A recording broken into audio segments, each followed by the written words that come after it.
نحمده ونصلي على رسوله الكريم أما بعد فأعوذ بالله من الشيطان الرجيم بسم الله الرحمن الرحيم كل نفس ذائقة الموت وقال في موضع آخر إنك ميت وإنهم ميتون جو بھی اس جہاں میں آیا ہے اللہ کے سوا سب پر موت طاری ہو، سب کو جانا ہے۔ جس ذات محمد عربی صلی اللہ علیہ وسلم کی وجہ سے یہ بترات سجائی گئی ہے، یہ کائنات بنائی گئی ہے، انہیں بھی پردہ فرمانا پڑا تو ہم اور آپ تو بظاہر اس کے حقدار سب سے زیادہ۔ لیکن اسلام ایک ایسی ہمگیر دولت ہے، ایک ہمگیر مذہب ہے کہ کوئی مرحلہ، کوئی جہت ایسی نہیں ہے جس میں کوئی بھی واقعہ یا کوئی بھی مرحلہ پیش آ جائے اور وہاں ہمیں جو ہے دستگیری نہ کرے اور ہماری رہنمائی نہ کرے، ایسا کہیں نہیں ملتا۔ زندگی ہزار نعمت ہے، زندگی نہ ہو تو اس کے بغیر کوئی نعمت انسان حاصل ہی نہیں کر سکتا۔ زندگی نہ ہوتی تو آپ یہاں کیسے آتے؟ زندگی نہ ہوتی تو ہم کھانا پینا کیسے چکھتے؟ زندگی نہ ہوتی تو ملاقاتیں کیسے ہوتی؟ زندگی نہ ہوتی تو دارالعلوم میں داخلہ یہاں پڑھنا پڑھانا کیسے ہوتا؟ لیکن موت بھی پروردگار عالم کی طرف سے ایک بہت بڑی نعمت ہے، اور وہ اسلام کی وجہ سے۔ اسی لیے محمد عربی صلی اللہ علیہ وسلم نے فرمایا الموت تحفۃ المومن، موت جو ہے یہ مسلمان کے لیے تحفہ ہے، دونوں ہاتھوں میں لڈو ہے۔ جیسا کہ حضرت مولانا نے ابھی فرمایا، موت کی وجہ سے غم ہوتا ہے، اس میں کوئی شک نہیں۔ حضور صلی اللہ علیہ وسلم کے لخت جگر نور نظر حضرت ابراہیم جو ماریہ قبطیہ کے بطن سے پیدا ہوئے تھے اور 18 مہینے کے ہونے کے بعد آپ ہی کی گود میں ان کی وفات ہوئی، تو آپ نے یہ جملے فرمائے تھے نم آنکھوں سے آنسو بہاتے ہوئے، وَإِنَّا بِفِرَاقِكَ يَا إِبْرَاهِيمُ لَمَحْزُونُونَ، ابراہیم تمہاری جدائیگی کی وجہ سے ہمیں غم ہو رہا ہے۔ برابر میں تازہ دم اسلام میں داخل ہونے والے ایک شخص بیٹھے تھے، عرض کیا یا رسول اللہ صلی اللہ علیہ وسلم آپ رو رہے ہیں، میرے 10 بیٹے تھے، بیٹیاں تھی، میں نے ان کو زندہ درگور کیا، وہ باپ باپ پکارتی رہی، مجھ پر ذرہ برابر بھی اثر نہیں ہوئی ہوا۔ آپ صلی اللہ علیہ وسلم نے منہ پھیر لیا، فرمانے لگے کہ میں کیا کروں جب تمہارے دل کے اندر بجائے دل کے پتھر کا ٹکڑا رکھا ہوا ہے۔ تو غم ہوتا ہے، آنسو بھی نکل آتے ہیں، اگر غم نہ ہو تو وہ انسان کہلانے کا حقدار نہیں، اگر آنسو نہ نکلے تو وہ بھی انسان کہلانے کا حقدار نہیں، اس لیے کہ جمادات کے اندر ایسی بات ہے کہ ان کے اندر غم نہیں ہوتا۔ حیوانوں کو غم ہوتا ہے، لیکن سب سے تکڑا اور سخت غم جو ہوتا ہے وہ انسان کو ہوتا ہے، مگر اس غم میں اپنے آپ کو سنبھالا دینا یہ شریعت کا کام ہے، اسی کا نام صبر ہے۔ افراط و تفریط میں قطعی طریقے پر گنجائش نہیں ہے کہ ہم واویلا کریں، کپڑے پھاڑیں، بالوں کو نوچیں، رخساروں کو پیٹیں، اپنی کھال کو چھیل دیں، یہ تو بے صبری ہے، گویا کہ اللہ کے خلاف ایک گویا کہ احتجاج ہے، خدایا تم نے ہمارے اس بندے کو جو ہے موت کیوں دی؟ اور سرد موری بھی بنے رہے، روز کے معمولات کی طرح وہ معمولات کرتے رہے جو ہم کرتے رہے، روز جیسے ہنستے ہیں ویسے ہی ہنستے رہے، روز جیسے ایک دوسرے سے مذاق کرتے ہیں مزاح کرتے ہیں ویسے ہی مزاح اور مذاق کرتے رہے۔ شریعت میں اس کی بھی گنجائش نہیں، نہ یہ دائرہ قابل قبول نہ یہ دائرہ قابل قبول، درمیانی دائرہ ہے کہ 2-3 دن تک غم مناؤ پھر اپنے معمولات پر چلو۔ صرف ایک عورت ہے جس کو 4 ماہ 10 دن تک سوگ منانا ہے۔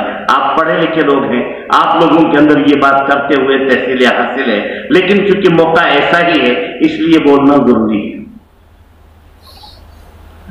تو بھائیو غم تو ہوتا ہے، مگر جیسا کہ میں نے آپ سے عرض کیا کہ زندگی بہت بڑی نعمت، موت بھی پروردگار عالم کی طرف سے بہت بڑی نعمت ہے، لیکن یہ موت اگر اللہ کا نام لیتے ہوئے آئے، اللہ کا کام کرتے ہوئے آئے تو یہ 1000 زندگیوں سے بہتر ہے۔